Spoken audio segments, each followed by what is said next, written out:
How are you all? This is a fantastic show. Thank you all for coming. It's so cool. My name is Patrick. That's my first name. I recently found out that I was named after the doctor that was supposed to pull me out. The doctor that was supposed to deliver me. My mom was like, "Your name's Patrick. Good name. We're going to name our son after you." But I was born 10 days premature, and that guy was off that night. So I ended up getting pulled out by somebody else. And my dad was like, "Well, this is an omen. We got to name him after that guy." And my mom was like, "No, let's go with Patrick." I think I really got screwed in that situation because the doctor that ended up pulling me out, his first name was Rusty. Come on, everybody. Rusty Hastie, that guy rules.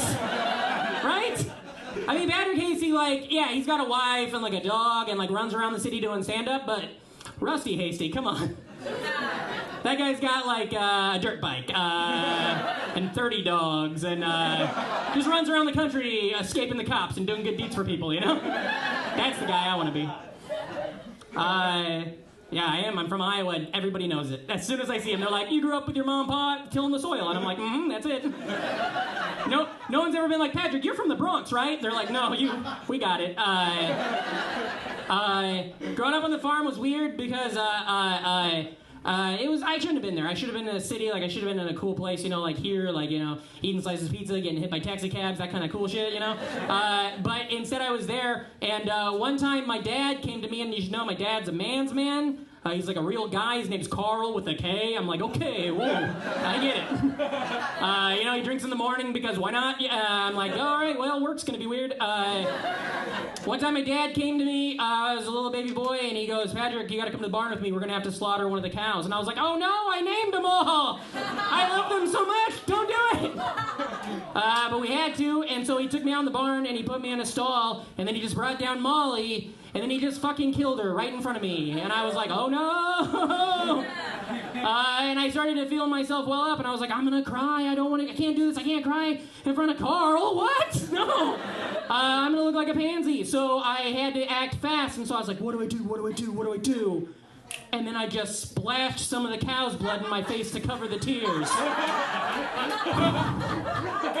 Don't do that.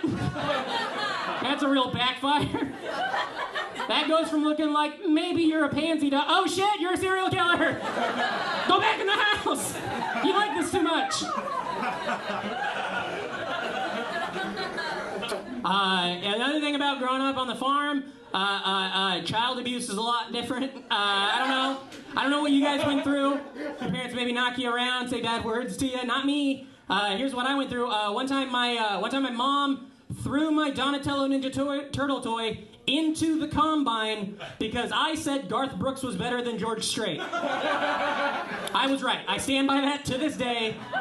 Garth Brooks makes hits, George Strait makes shits. That's fact. Take it to iTunes, okay? Leave a comment. Here's another thing that happened to me when I was little. This is more relatable. I'm sure somebody in this room went through this. Anybody ever have their dad throw a pig at you? Really? People are always like, "Patrick, how can you throw a pig? They're so big." I'm like, "Yeah, but when they're little, you could really whip one at a child." They didn't hold the flashlight well enough. It's like, whew, okay. It was fun, though. It was fun, Childhood, right? Parents. Here's another thing you guys probably can tell about me. I was in a cool rap metal band. Yeah, and I know I don't have to say "cool," you get it, by rap metal band. When I was in high school, I was in this cool rap metal band, and so I was gonna be famous, I was gonna be like a rock star. And I didn't do any sports or extracurricular activities, and one day my advisor my senior year was like, "Patrick, you're gonna have to go off our sport or you're not gonna graduate." So I joined the track team. That's fun. It was gonna be exciting, and I joined it, and my two events that I went out for were the 100-meter dash and throwing the shot put.